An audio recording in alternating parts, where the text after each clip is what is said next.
내 인생에는 내가 알고 있는 것 이상의 무언가 더 있지 않을까? 여러분은 성공합니다. 여러분이 그걸 원했기 때문이죠. 안녕하세요. 하와이 대저택입니다. 네, 여러분. 오늘 여러분이 지금 이 시각에 이 영상을 보게 된 건 분명히 특별한 이유가 있을 겁니다. 제가 이걸 확률적으로 계산할 필요도 없어요. 특정한 장소에서 특정한 시간에 수많은 할 것들 중 수많은 미디어 매체들 중에서도 지금 이 영상을 보고 계시다는 건요. 특별한 이유가 아니라면 확률적으로는 설명이 되지 않으니까요. 제가 갑자기 이 말씀을 드리는 이유는요. 저도 여러분도 우리는 때로 전혀 예상치 못한 뜻하지 않은 시간과 장소에서 인생을 바꿀 만한 어떤 의미나 깨달음을 얻게 된다는 걸 말씀드리기 위해서입니다. 그리고 그걸 깨닫게 되면 사람 인생이라는 게 정말 순식간에 바뀌고요. 그래서 오늘은요. 존 스트레레키의 세상 끝의 카페에 담겨있는 강렬한 인사이트를 가져와서요. 저의 생각까지 더해서 여러분들께 말씀드리도록 하겠습니다.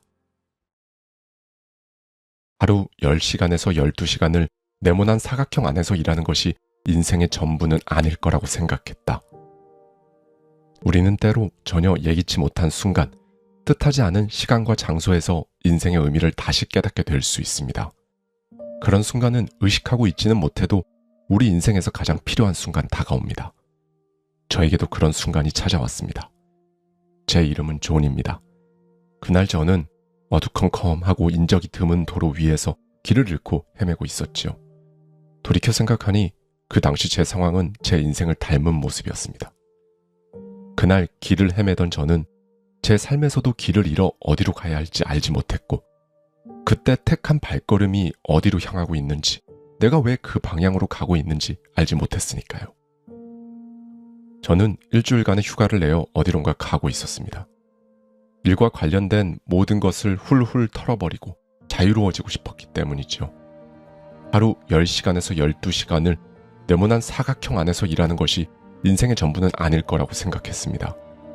고등학생 시절에는 대학 입시만 바라보며 사느라 정신없었고 대학 시절에는 어떻게 하면 좋은 직장을 구해 돈을 많이 벌까 하는 생각에 여념이 없었습니다. 그리고 결국 사회에 나와서는 승진만을 고대하며 일에 치여 피곤한 나날을 보냈지요. 제가 지금 이 자리에 오기까지 이끌어준 사람들은 결국 그들이 걸었던 길을 그대로 반복하도록 저를 인도한 것은 아니었을까요?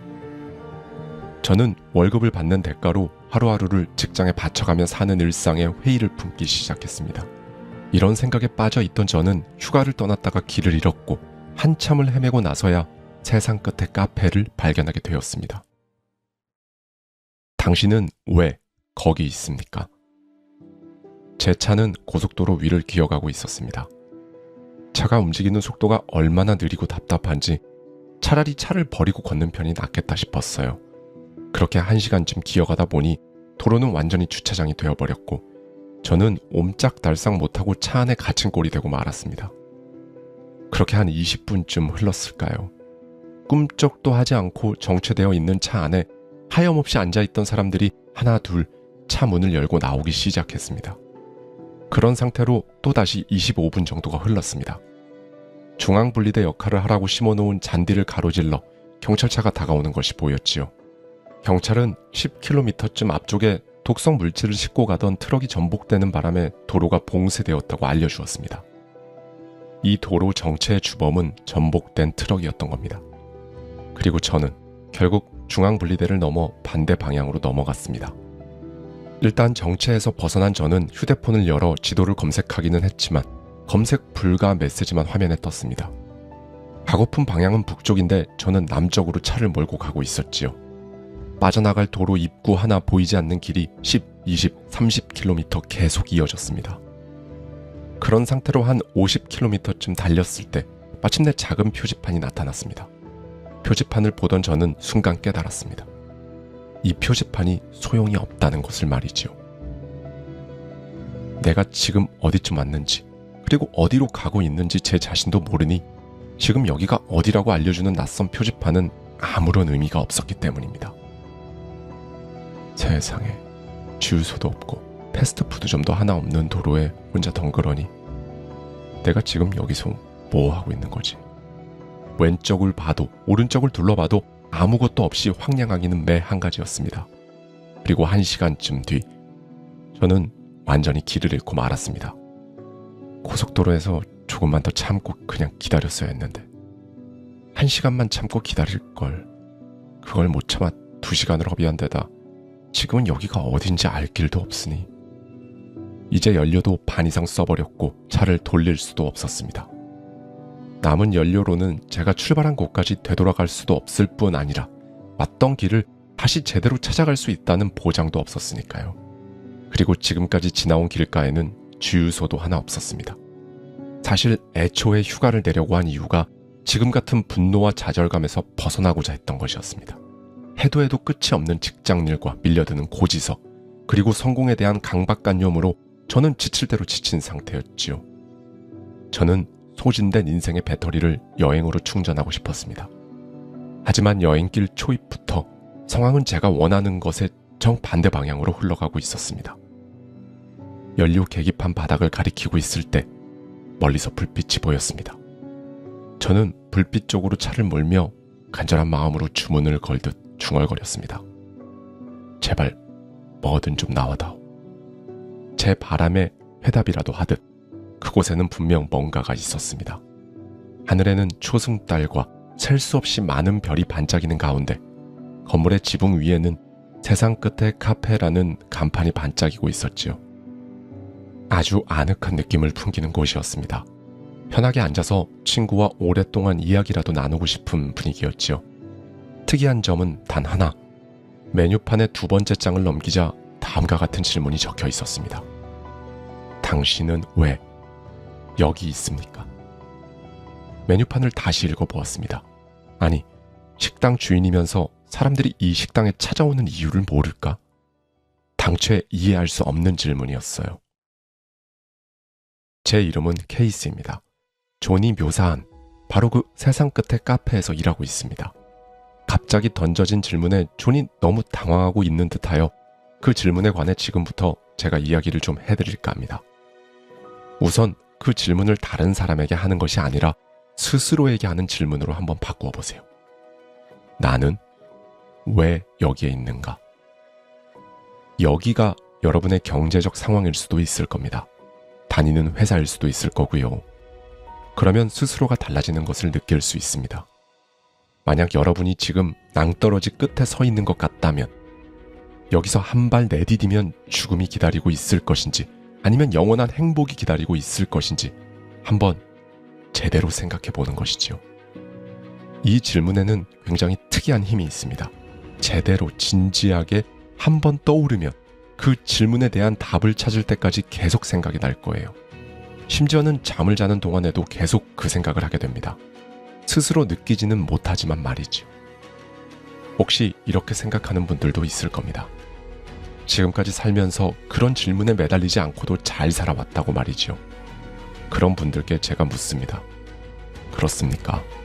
진짜 잘 살아오셨습니까?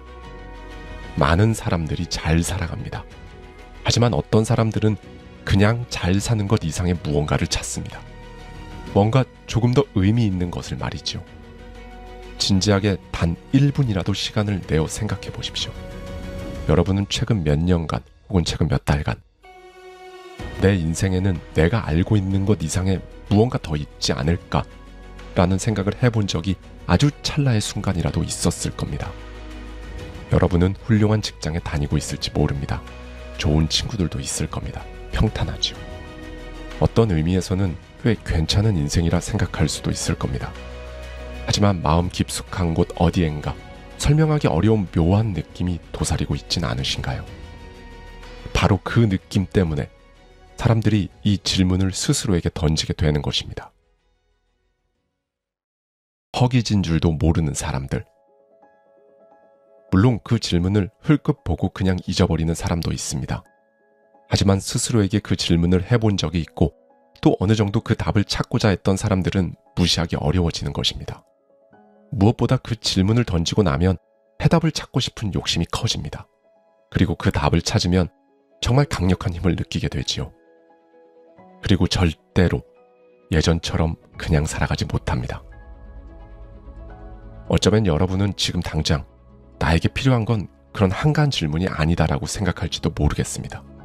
그런 뜬구름 잡는 생각 말고 진짜 필요한 건 워라밸, 휴가, 빨간 날이 며칠인지, 대체 공휴일 지정이 되는지 여부, 카드값, 대출 이자를 낼 이번 달 월급 같은 것들 말이죠.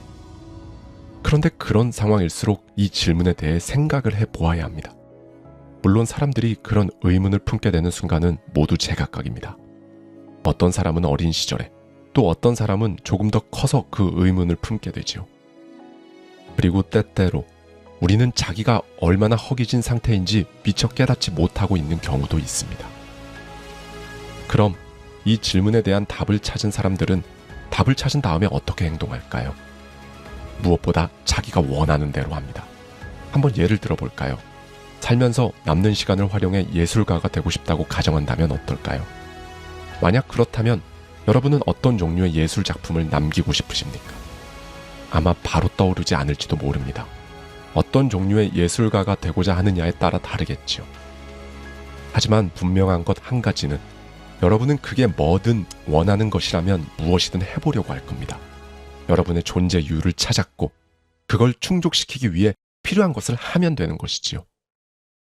만약 여러분의 존재 이유가 부자가 되는 것이라면 여러분은 어떻게 할까요? 그럼 여러분은 부자에 대해 정의를 내리고 그걸 달성하기 위해 뭐든지 할 겁니다. 그렇지요? 자기가 세상에 존재하는 이유를 알게 되었을 때 이를 존재의 목적을 찾았다고 합니다. 인생을 살면서 바로 이 존재의 목적을 충족시키기 위해 10가지 일을 할 수도 있고 20가지 혹은 수백 가지의 일을 하게 될 수도 있습니다. 존재의 목적을 충족시키기 위한 일이라면 뭐든지 할 수 있습니다. 가장 행복한 사람은 바로 자신의 존재 목적을 찾아내고 그 목적을 이루는 데 도움이 되는 일을 하는 사람입니다. 그럼 덜 행복한 사람들은 어떻게 살아갈까요? 덜 행복한 사람들도 어차피 많은 일을 합니다. 다만 그 사람들은 존재 이유와 무관한 일을 많이 하며 살아가지요. 그렇다면 존재 목적을 달성할 수 있는 구체적인 방법은 어떻게 찾을 수 있을까요? 사실 우리는 마음만 먹으면 그 어느 때보다도 쉽게 갖가지 정보라던가 여러 분야의 사람들, 다양한 문화와 접할 수 있습니다. 그걸 달성할 수 있는 방법을 찾을 때 가장 큰 장애물은 접근성의 한계가 아닙니다. 우리 스스로가 그런 정보나 사람, 문화에 접근하는 것 자체를 거부하는 것이 문제이지요. 자, 여러분은 혹시 하루하루 반복되는 여러분의 인생을 되돌아보면 그날이 그날인 것 같다는 느낌을 받은 적이 있습니까? 여러분의 답이 그렇다라면 여러분은 1년 전, 3년 전과 변화가 거의 없을 겁니다. 그렇게 된 이유가 무엇일까요? 당신은 왜 여기 있습니까? 바로 이 질문에 대한 답을 찾지 못했기 때문입니다. 파도를 이용하라. 여러분은 혹시 녹색 바다거북을 본 적이 있으신가요? 좀 이상하게 들릴지 모르지만 저는 하루하루를 어떻게 살아야 하는가에 대한 인생의 지혜를 녹색 바다거북에게서 배웠습니다. 어느 날 저는 스노클링을 하고 있었습니다. 그런데 제 바로 오른쪽으로 녹색 바다거북이 유유히 헤엄을 치면서 지나가는 겁니다. 야생의 바다거북을 본 건 처음이었습니다. 저는 바다거북을 자세히 보기 위해 수면 위로 올라와 스노클을 벗고 물 위에 동동 떠 있었습니다. 바다거북은 아주 천천히 헤엄치고 있었고 저는 더 가까이에서 보고 싶어서 바다거북을 따라가려고 했습니다. 그런데 아무리 애를 써도 바다거북을 쫓아갈 수가 없는 겁니다. 심지어 10분 정도 흘렀을까요? 바다거북은 제 눈앞에서 완전히 사라지고 말았습니다. 느려 터지기로 유명한 거북도 따라잡지 못했다는 사실이 꽤나 창피했습니다. 다음 날 또 다른 녹색 바다거북을 다시 만났습니다. 이번에야말로 제대로 따라가고자 했지만 허탕이었습니다. 제가 아무리 애를 써도 거북을 따라잡을 수 없다는 것을 깨닫고 저는 그냥 물에 동동 뜬 상태로 거북을 지켜보았습니다. 그리고 그때 저는 인생에 대해 중요한 교훈을 얻었습니다. 지켜보니 바다거북은 물의 흐름에 맞춰 움직이고 있었습니다. 파도가 바다거북 쪽으로 다가올 때 거북은 그냥 떠있기만 했습니다. 그냥 그 자리에서 자세를 유지할 수 있을 정도로만 파닥거렸지요. 그러다가 파도가 먼 바다 쪽으로 쓸려갈 때는 열심히 파닥거리는 겁니다. 자기가 나아가려는 방향으로 갈 때 바로 그 파도의 힘을 적극 활용하고 있었던 것입니다. 제가 바다거북을 따라잡을 수 없었던 건 저는 파도의 흐름과 상관없이 계속 파닥거렸기 때문이었습니다. 그러다 보니 파도가 쓸려 나갈 때는 이 파도를 이용해서 빨리 나아갈 힘이 남아있지 않았던 것입니다. 파도 치는 횟수가 늘어날수록 저는 점점 더 지치고 효율이 떨어졌습니다. 하지만 바다거북은 파도의 흐름을 최적의 상태에서 잘 활용하고 있었기 때문에 저보다 훨씬 더 빨리 헤엄쳐갈 수 있었던 것입니다. 파도와 씨름하는 사람들.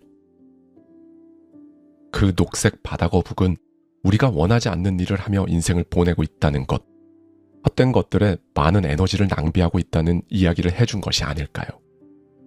지금 쓸데없는 일에 에너지를 낭비하고 있기 때문에 나중에 진짜 원하는 것을 할 수 있는 순간이 왔을 때 그 일을 하는데 쓸 힘이나 시간이 남아있지 않을 수도 있다는 것을 말입니다.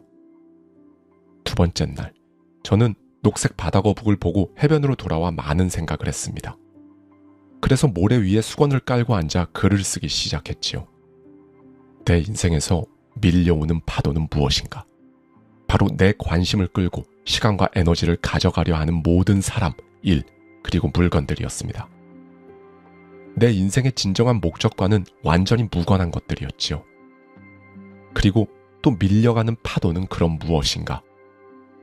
바로 내 존재 목적을 충족시키는 것을 도와줄 모든 사람, 일, 그리고 물건들이었습니다. 지금 밀려오는 파도와 씨름하는 것은 쓸데없는 일에 에너지를 낭비하는 거라는 사실을 깨달은 것입니다. 그러고 나면 나중에 밀려가는 파도에 쓸 힘이나 시간이 남아있지 않을 수도 있겠다는 사실을 말이죠. 여기까지 생각이 미치니 모든 것이 새롭게 보이기 시작했습니다. 그때부터는 어떤 상황에 얼마나 에너지를 쏟아야 할지, 그리고 무엇을 위해 열심히 파닥거려야 할지 더 많이 생각하게 되었지요. 나는 왜 여기에 있는가? 이 질문을 하게 되면 세상이 다르게 보인다고 하더니 저 역시 그랬습니다. 세상이 달라 보였지요. 처음에는 조금씩 달라졌습니다. 나를 위해 보내는 시간이 서서히 늘어났습니다. 그리고 열심히 일한 것에 대한 보상을 더 이상 소비를 통해 받으려 하지도 않게 되었습니다. 대신 제가 하고 싶은 일을 하면서 보상받았습니다. 예를 들어 매일 적어도 1시간은 제가 좋아하는 데 투자하기로 마음먹었습니다. 좋아하는 책을 읽거나 산책을 하거나 운동을 하는 시기였습니다. 그 1시간이 2시간, 그리고 3시간으로 점점 더 늘어났습니다. 그 결과 내가 왜 여기 존재하는지에 대한 답을 만족시켜주는 일들을 하며 살게 되었습니다. 여러분은 혹시 자신의 존재 이유를 알고 매일 하는 일에 완전히 몰입해서 열정적으로 사는 사람을 본 적 있으신가요? 정말 자기가 하는 일을 즐기면서 사는 사람들 말입니다. 만약 본 적이 있다면 그 사람들은 자기가 하는 일을 지겨워하지 않는다라는 공통점이 있다는 걸 알고 계실 겁니다. 지겨워하기는커녕 더 하지 못해 안달인 것 같아 보이지요. 그 사람들은 자기가 하는 일에서 오히려 활력을 얻기 때문입니다. 그들은 재충전을 하겠다고 자기 일에서 멀리 벗어나려는 시도조차 안 합니다. 그리고 좀 신기하게 들릴지도 모르겠지만 그들에게서 발견할 수 있는 또 다른 특징은 좋은 일, 예상치 못했던 행운이 많이 따른다는 것입니다. 한편으로 생각하면 그냥 우연인 것 같기도 합니다. 그래도 그런 우연 역시 자기 일을 진정으로 즐기면서 사는 사람들에게 일어나는 것 같습니다. 여러분에게는 지금껏 그런 일이 없었나요? 희미하기는 하지만 분명 살면서 한 번쯤은 크고 작음을 떠나 그런 일이 있었을 것입니다. 그리고 그런 행운은 보통 자신이 진정으로 원할 때 예상하지 못했던 방식으로 일어나지요. 그 순간을 기억해내십시오. 그 두 가지 사이의 연관관계를 찾아낼 수 있을 것입니다. 그러니까 여러분에게 행운이 따랐던 때가 곧 여러분이 원하는 일을 하던 순간이었을 것입니다. 한 번 더 말씀드리겠습니다. 그 순간을 기억해내십시오. 그리고 그 두 가지 사이의 연관관계를 찾으십시오. 지금 가장 어려운 상황이라면 좋은 것이다. 다시 저는 존입니다. 그날 밤 세상 끝의 카페를 다녀온 후 많은 것이 변했습니다. 그 변화라고 하는 것이 마른 하늘에 날벼락 치듯 그렇게 격렬하게 온 것은 아니었지만 그 카페는 궁극적으로 제 인생에 엄청난 영향을 끼쳤습니다. 저 역시 변화는 천천히 시작되었습니다. 그러더니 언제부터인가 내 존재의 이유와 그것을 충족할 방법들이 보이기 시작했지요. 역설적이게도 제가 가장 어려운 상황에 직면해 있을 때 이러한 문제들에 대한 답이 보이기 시작했습니다. 두 가지 선택을 놓고 저울질할 때, 즉 하나는 나의 존재 목적을 충족해 줄 수 있는 삶이고 다른 하나는 단지 그냥 먹고 살기 위한 것이라고 할 때, 이 가운데 무엇을 선택할지는 너무 자명하고 쉬워 보일 줄 알았습니다. 하지만 실제로는 그렇지 않았습니다. 저는 대부분의 사람들이 존재 목적을 발견하고 나서도 그 여정을 중단한다는 것을 알게 되었습니다. 담장에 나 있는 구멍을 통해 자기가 원하는 삶이 보이긴 하지만 여러 가지 이유로 문 앞에서만 서성이다 돌아가는 사람이 너무 많았습니다. 저의 경우 일단 마음먹은 일을 행동에 옮기면 그 일을 하지 못하는 것에 대한 두려움이 사라진다는 사실을 깨달았습니다. 그러고 나니 담장 구멍을 통해 보이는 삶의 문을 열고 들어가는데 망설임이 없어졌습니다. 그리고 이제 이 깨달음은 제 인생의 철학이 되었습니다. 여러분, 지금까지 살아오면서 제가 후회하는 것이 하나 있다면 그것은 좀 더 일찍 변화하려고 하지 않았다는 사실뿐입니다. 그리고 다시는 저 문 너머 원래 존재했던 그 세상으로 돌아가지 않을 것입니다. 여러분도 부디 그렇게 하시기를 진심으로 바랍니다. 감사합니다. 지금까지 하와이 대저택이었습니다.